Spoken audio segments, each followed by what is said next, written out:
सच्चिदानंदरूपाय विश्वोत्पत्त्यादिहेतवे तापत्रविनाशाय श्रीकृष्णं वयं नुमः। ये मनुष्य तन 84 लाख योनि में एक कर्म जोनि है। मनुष्य तन से ही आत्मा रूपी तत्व परमात्मा रूपी तत्व में विलीन हो सकता है या फिर 84 में परिक्रमा कर सकता है।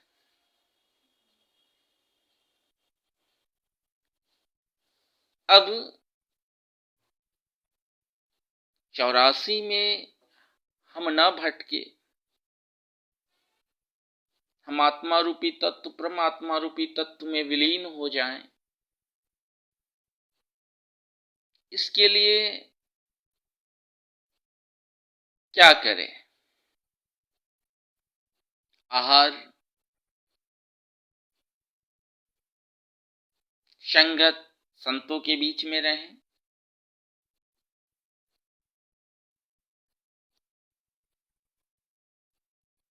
राधा रानी का स्मरण करें,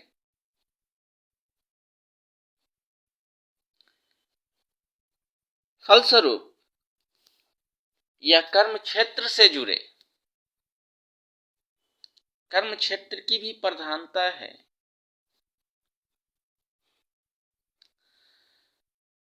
अब व्यक्ति मनुष्य तन में 50 पाप किया और 50 पुण्य किया,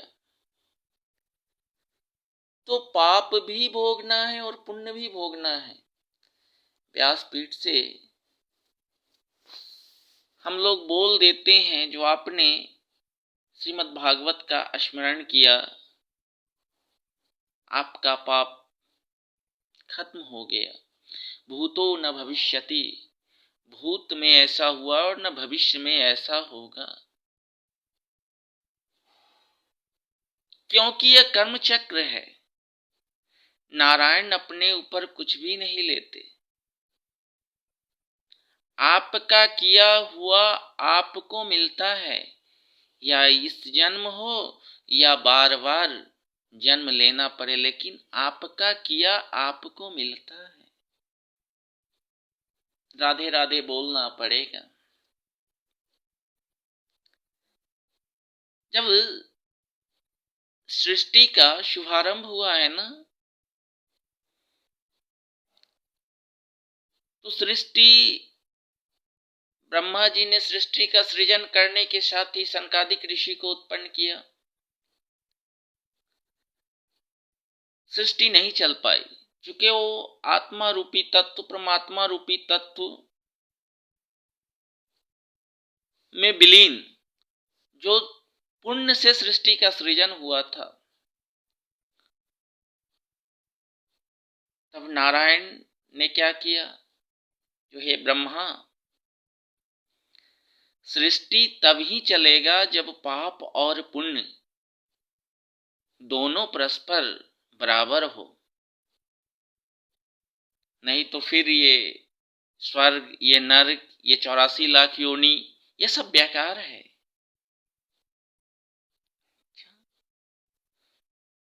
तो वहां से ब्रह्मा के एक भाग से मनु और दूसरे भाग से शत्रुपा,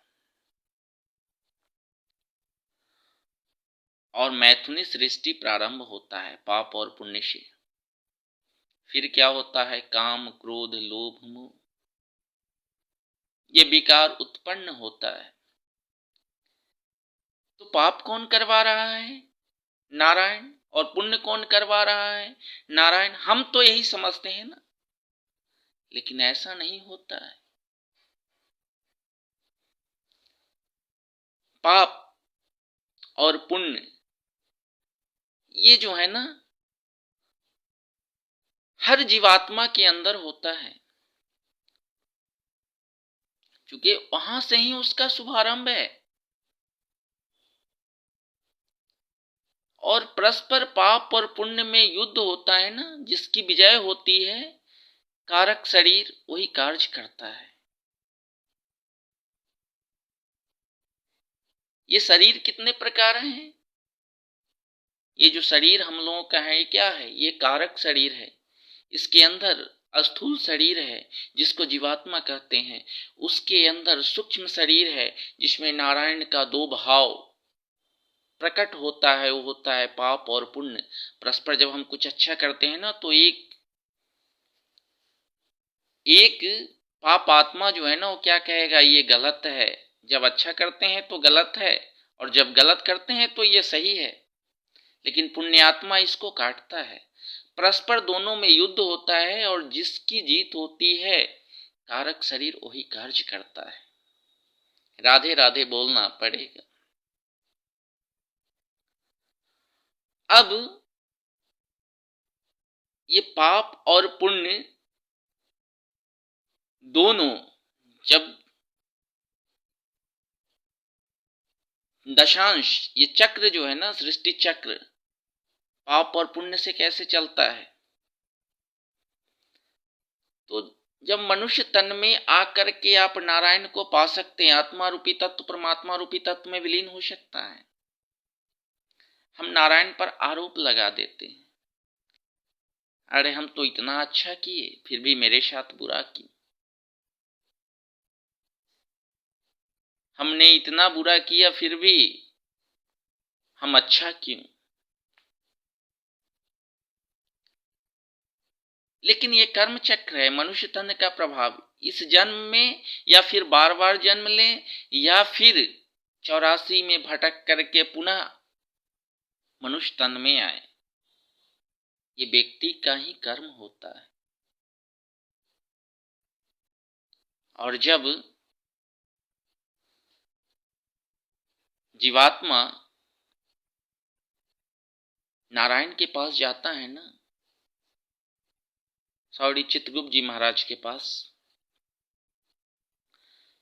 तो उसको 30 पल में पूरा पिक्चर, जन्म से लेकर के मरने तक का पूरा पिक्चर दिखाया जाता है।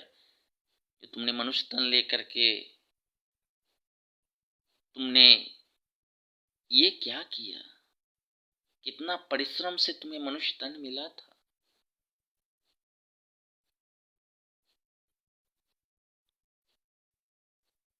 उसके बाद पाप और पुण्य की गणना होती है। अब पाप मान लीजिए 50 हो गया, पुण्य जो है 50 है, तो पाप कटता नहीं है। भूतो न भविष्यति, न भूत में ऐसा हुआ है न भविष्य में ऐसा होगा। आपका 50 पाप भी भोगना है।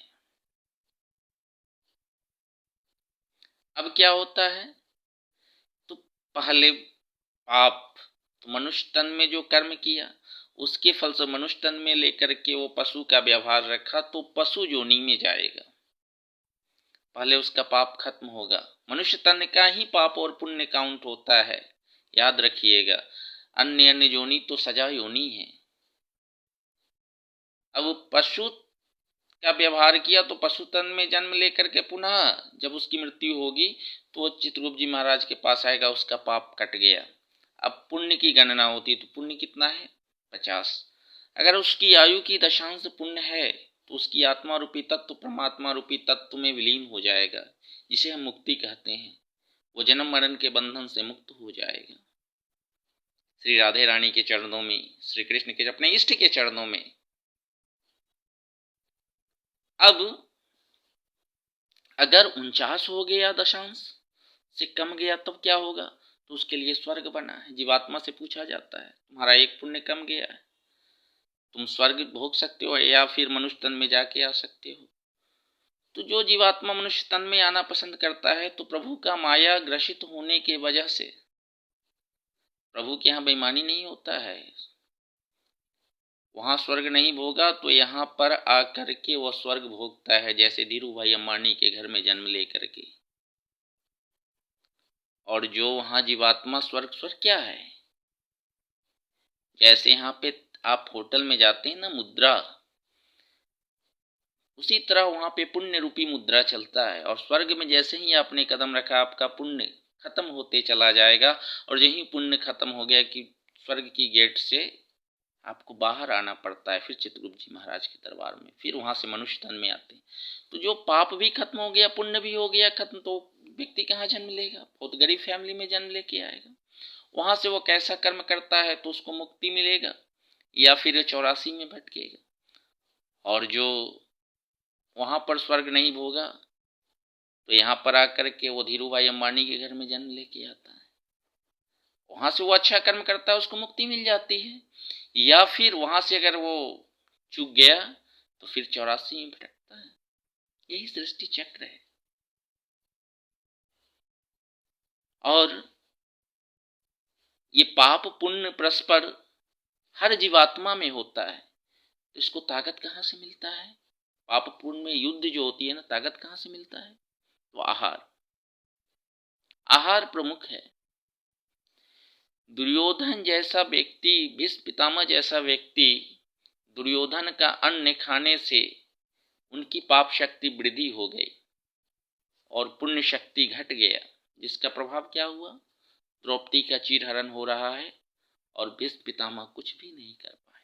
राधे राधे बोलना पड़े। आप सबों ने देखा है, सबों ने देखा है। तो आहार, खान पान सात्विक संतों के बीच तो पुण्य शक्ति का वृद्धि होता है। इसलिए हमेशा संतों के बीच में रहें। राधे राधे बोलना पड़ेगा। इसलिए अपना आहार बदलें। राधे राधे।